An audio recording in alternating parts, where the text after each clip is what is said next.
चलिए तो स्टार्ट करते हैं हम लोग। ट्रायंगल है ना, सबसे मुश्किल टॉपिक क्लास 9th का लगता है। और अगर आप लेक्चर बाय लेक्चर्स फॉलो करोगे कोई भी दिक्कत नहीं होगा, सारा का सारा क्वेश्चन बन जाएगा। लेकिन अगर आप ये सोचते हो कि हम 2 क्लास मिस करके तीसरा क्लास कर लें और समझ जाएं, और अगर आप एक बार भी नहीं पढ़े हुए हो ट्रायंगल्स को तो तकलीफ़ बढ़ेगी। लेकिन अगर आप स्टार्टिंग से क्लास करोगे ज्योमेट्री का, जैसे लाइन्स एंड एंगल से लगा के पूरा समझ लो, तो कोई भी टॉपिक में इसमें दिक्कत नहीं होगा, कहीं भी कोई क्वेश्चन में दिक्कत नहीं होगा। तो सबसे पहले हम लोग ट्रायंगल जो स्टार्ट कर रहे हैं उसमें सबसे पहले डेफिनीशन से स्टार्ट कर रहे हैं। ट्रायंगल, ठीक है, ढक दो। A plane figure bounded by 3 line segment is called triangle. Triangle बहुत लोगों ने देखा होगा, तो ट्रायंगल का डेफिनीशन तो ऐसे ही हम लिखवा दिए फॉर सेक ऑफ कंप्लीशन, कि नहीं कंप्लीट करना है तो लिखवा देते हैं। वैसे सारे लोग जानते होंगे कि जो 3 लाइन सेगमेंट से, लाइन का टुकड़ा है, ये लाइन नहीं है क्योंकि इसका लेंथ फिक्स हो जाता है।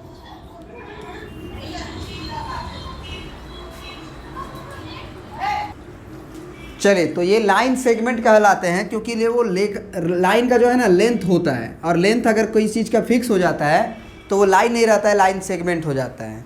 तो हम ये भी कह सकते हैं कि 3 साइड से जो क्लोज फिगर होगा उसे हम लोग ट्रायंगल कहते हैं।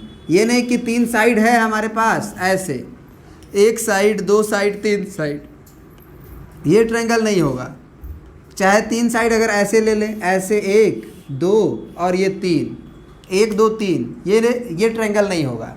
तीनों से क्लोज होना होगा, उसे बंद होना होगा, तब जाके वो ट्रायंगल होगा। तो ट्रायंगल समझ गया। ट्रायंगल के बाद आता है वर्टिसेस। तो जहाँ पे 2 लाइन इंटरसेक्ट करता है ना, उस पॉइंट ऑफ इंटरसेक्शन को हम लोग वर्टिसेस कहते हैं। याद रखना, जहाँ पे 2 लाइन सेगमेंट इंटरसेक्ट करता है उसे हम वर्टिसेस कहते हैं। यहाँ 3 वर्टिसेस है आपका, ए बी सी।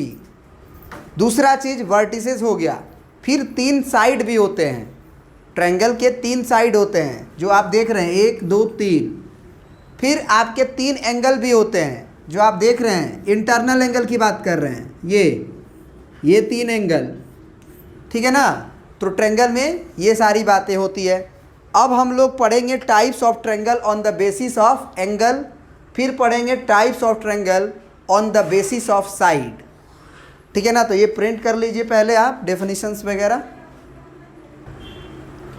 तो ये आप लिख लीजिएगा, वर्टिसेस किसे कहते हैं, where 2 side intersect in figure A B C is vertices, ठीक है। फिर लिखवाएं एंगल। तो एंगल आपको पढ़ाया जा चुका है। एंगल पढ़ाने के बाद आपको हम बता दिए कि ये एंगल 1 जो है, एंगल 2 जो है और एंगल 3 जो है, इसे हम ट्रायंगल का एंगल कहते हैं। इसमें हम लिखवाए हैं एक वर्ड, इंटरनल एंगल।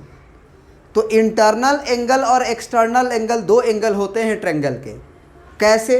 तो देखो, ये एक मान लो ट्रायंगल है, ये मान लो एक ट्रायंगल है, उसमें हम क्या कर दें, उसमें हम क्या कर दें कि एक साइड को अगर बढ़ा दें, एक साइड को अगर बढ़ा दें तो एक एंगल यहाँ बना और एक एंगल यहाँ बना। तो ये जो बाहर वाला एंगल है ना, उसको एक्सटर्नल एंगल के नाम से जानते हैं, एक्सटर्नल एंगल, ठीक है, एक्सटर्नल एंगल। अब देखिए, ये तो हो गया एक्सटर्नल एंगल, और ये जो अंदर वाला होता है उसे ही हम बोलते हैं इंटरनल एंगल। तो ये भी यूज होगा हमारा, उसको देखेंगे, ठीक है। अब देखिए, ट्रायंगल्स के जो हैं प्रकार होते हैं, है ना। ट्रायंगल्स 3 साइड से ही गिरा हुआ आकृति होगा, लेकिन उनके प्रकार होंगे, मतलब टाइप्स होंगे। जैसे एंगल्स के बेसिस पे भी होंगे और साइड्स के भी बेसिस पे होंगे, क्योंकि ट्रायंगल के पास 3 एंगल भी होता है और 3 साइड्स भी होता है। तो अभी हम जो पढ़ रहे हैं वो पढ़ रहे हैं कि types of triangle on the basis of sides, माने लंबाई के अनुसार, साइड के लंबाई के अनुसार हम ट्रायंगल्स के टाइप्स को पढ़ रहे हैं। तो सबसे पहला इक्विलैटरल ट्रायंगल, दूसरा है आपका आइसोसेलेस ट्रायंगल, और तीसरा हम लिखवाएंगे आपको स्केलेन ट्रायंगल। तो इक्विलैटरल ट्रायंगल नाम से ही क्लियर है, देखोगे तो इक्वल, इक्वल, देख रहे हो इक्वल, तो इक्वल का मतलब ये होता है सारे साइड इक्वल हों, है ना। तो triangles in which all sides are equal are called equilateral triangle, equilateral triangle. तो हम एक फिगर बनाए हैं आपको जिसमें तीनों साइड बराबर है, बी सी ए सी के बराबर है, ए सी ए बी के बराबर है, सब बराबर है। तो ए बी बराबर बी सी बराबर सी ए। तो आप याद रखिएगा कि ऐसे ट्रायंगल जिनमें तीनों साइड बराबर होते हैं वो इक्वालेटरल ट्रायंगल कहलाते हैं, ठीक है ना। अब जब हम लोग पढ़ेंगे वो कहानी क्या एंगल के बेसिस पे, तो आपको पता चलेगा कि अगर तीनों साइड बराबर है किसी ट्रायंगल का तो उसका तीनों एंगल भी बराबर होगा, और वो तीनों एंगल 60 डिग्री 60 डिग्री 60 डिग्री होगा ताकि 180 डिग्री पूरा रहे। तो वो भी चीज़ वहाँ पे पढ़ेंगे जब एंगल के बेसिस पर पढ़ेंगे तब। फिर है आइसोसेलेस ट्रायंगल। तो ये आइसोसेलेस का मतलब होता है, आइसो मतलब होता है दो, जिसके दो साइड्स क्या हो बराबर हो, कोई भी दो साइड हो वो आपस में बराबर हो। तो लिखा गया है कि triangles in which any two sides are equal are called isosceles triangle.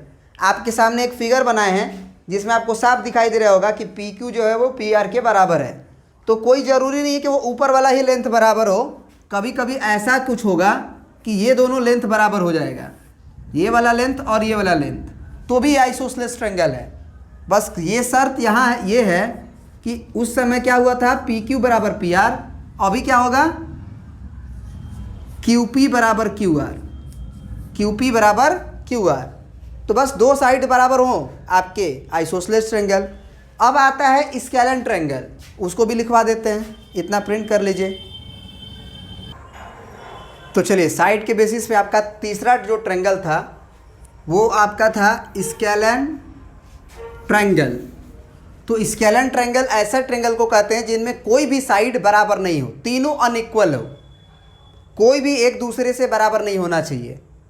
जब तीनों अनइक्वल हो जाते हैं उसे ही हम लोग कहते हैं स्केलन ट्रायंगल। तो इसमें ए बी जो है बी सी और सी ए कोई भी बराबर नहीं होगा। एक और बात, अभी हम लोग आइसोसेलेस ट्रायंगल इसके पीछे पढ़े थे, तो आइसोसेलेस ट्रायंगल में दो साइड बराबर हुआ था। तो आगे जब हम लोग कुछ चीज़ें पढ़ेंगे तो आपको ये भी जानना पड़ेगा कि जिस ट्रायंगल के दो साइड बराबर होंगे उस ट्रायंगल के दो एंगल भी पक्का बराबर होगा।